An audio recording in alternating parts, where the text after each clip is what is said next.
Mən İmam Əli Əsədullayev, Astara rayonu Qamışubay kənd sakini. Özüm 2023-cü ildə kompüterə aid bir ixtisas üzrə universitet nəzdində kollec bitirmişəm. 2024-cü ilin 4 mart tarixində iş tapmaq məqsədi ilə Astara məşğulluq filialına müraciət etmişəm və oradan qeydiyyatdan keçmişəm. Amma mənə oradan deyilib ki, sənə uyğun heç bir iş yeri yoxdur. Yəni sənə uyğun heç bir iş yoxdur. İşsizliyə görə heç bir müavinət də verə bilmərik. Get, haçan iş olsa sənə zəng eləyəcək. Bir müddət mən gözlədim, gördüm mənə zəng gəlmir. Mən getdim yenə də iş tapmaq məqsədi ilə Astara məşğulluq filialına müraciət elədim. Amma mənə oradan yenə də deyildi ki, sənə uyğun heç bir iş yeri yoxdur. Yəni sənə uyğun heç bir iş yoxdur. İşsizə görə də heç bir müavinət də verə bilmərik. Yəni iş deyir ki, məşğulluq filialı dedi ki, Astara məşğulluq filialı, yəni iş yoxdur.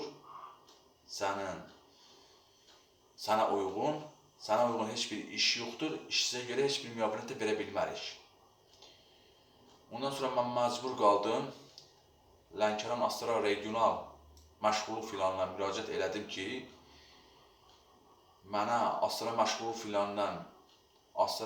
filialından deyilir ki, yəni sənə uyğun iş yoxdur. İşsizə görə də heç bir müavinət də verə bilmərik. Yəni mən vətəndaş 2024-cü ilin 4 mart tarixində Astara məşğulluq filialında qeydiyyatdan keçmişəm işsiz kimi.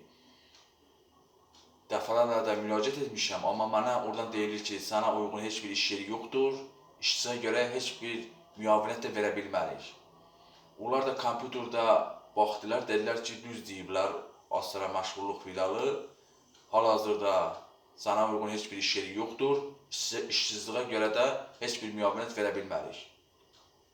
Hətta Sosial Müdafiə Naziri Sahil Babayeva da müraciət elədim. Amma məktub vasitəsilə Sosial Müdafiə Naziri Sahil Babayeva da müraciət eləyib dedim ki, yəni məşğulluq filiallarına müraciət edirəm. Bir işsiz vətəndaş kimi oradan qeydiyyatda da keçmişəm. Amma mənə oradan deyilir ki, sənə uyğun heç bir iş yeri yoxdur. İşsizə görə də heç bir müavinət verə bilmərik. Dəfələrlə də bu məşğulluq filiallarına mən müraciət etmişəm, amma deyilir ki, sənə uyğun heç bir iş yeri yoxdur. İşsizə görə heç bir müavinət də verə bilmərik. Sosial Müdafiə Naziri Sahil Babayeva məktubla bu barədə müraciət etdim, amma məktubun cavabı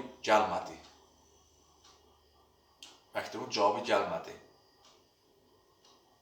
Hətta dost qapısı verilişinə də bu haqda müraciət etmişəm. Onlar mənə deyiblər ki, biz maraqlanmışıq məşğulluq filialından, yəni əlaqə saxlamışıq. Onlar bizə deyiblər ki, iş yoxdur, işsizə görə heç bir müavinət də verə bilmərik.